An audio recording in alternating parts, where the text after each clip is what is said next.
Even if the trick was something as small as a light flashing on and off, I feel like you would want to use everything in your power to make your maps as horrifying as possible.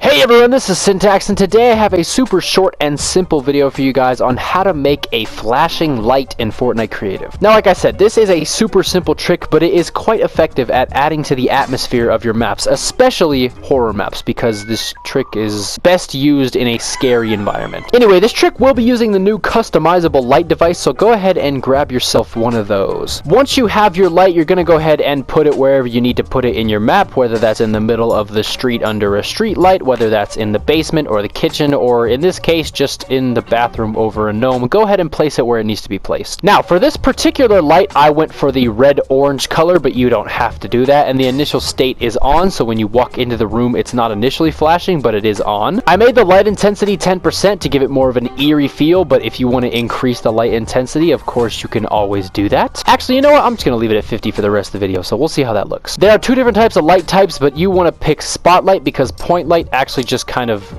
lights up the whole room, so go ahead and select spotlight because it will give you a directional indicator. The indicator also is not by default facing downward. You're going to have to take the light and turn it so it faces the direction you want to, but maybe you want it to face the wall, so you're going to have to turn and face it in a proper direction, but that's not a problem. I have my flare size set to small. I have the rhythm preset set to flicker and rhythm time 5 times just so the light kind of feels more alive, if that makes sense. I'm actually not sure why I'm not casting shadows. We're going to go ahead and turn that on, and then ignore the channels for now. Okay, next thing you're going to want to do is grab yourself a sequencer and set it up as follows, or close to as follows. I've got it looping an infinite amount of times with tempo set to 10 BPM. It's 3 long and 0.5 wide and high. The rest of it is really up to you. I have it bouncing so it comes back and forth and hits the triggers in a kind of random order. Send player information is set to no, and you're going to want to have this start when receiving from some channel in your map. So for me, that's going to be 1. Now, I would say there's some particular way you have to set up these triggers, but it seems like the customizable light's ability to accept signals in terms of turning on and off is kind of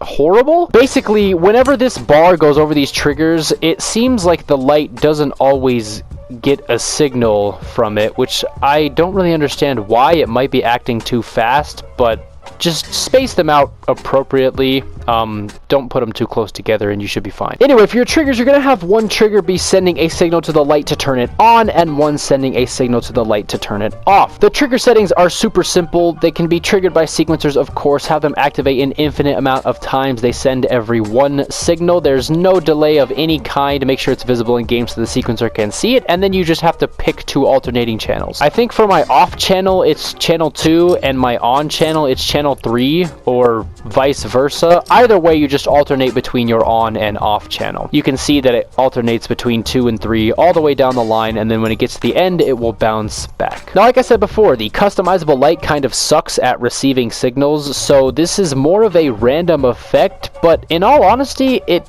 kind of creates more of a spooky effect, so I guess that's a good thing. I guess I lied. My turn on is when receiving from 2, and my turn off is when receiving from 3. The toggle option is even worse at receiving signals, so just don't even use this. Anyway, the last thing I did was just set up a little trigger here that can be triggered by the player walking on it, so that when I walk in the door, the light starts to flicker because it's sending on channel 1, which starts our sequencer, and if you set everything up correctly, it should look something like this. Okay, I probably put a message earlier in the video, but the cast shadows option like broke it for some reason, so I went ahead and turned cast shadows off. But anyway, you can see that the light is turned on right now, and when I walk in the room, it will start to flash. So walk in the room, you're gonna see it turns off and then it turns back on, and it seems to do it kind of randomly. Like, I know for a fact this is not the pattern I have set up on the sequencer, but it like just turns on and off at its own will, I guess. It actually is a pretty cool effect, just this light turning on and off at what seems like random points.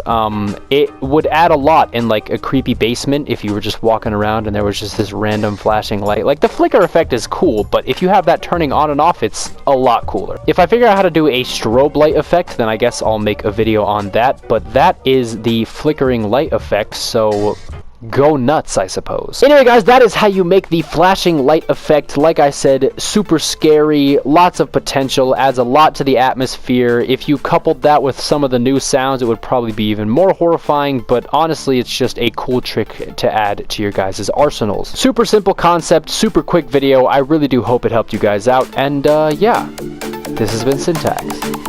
Later.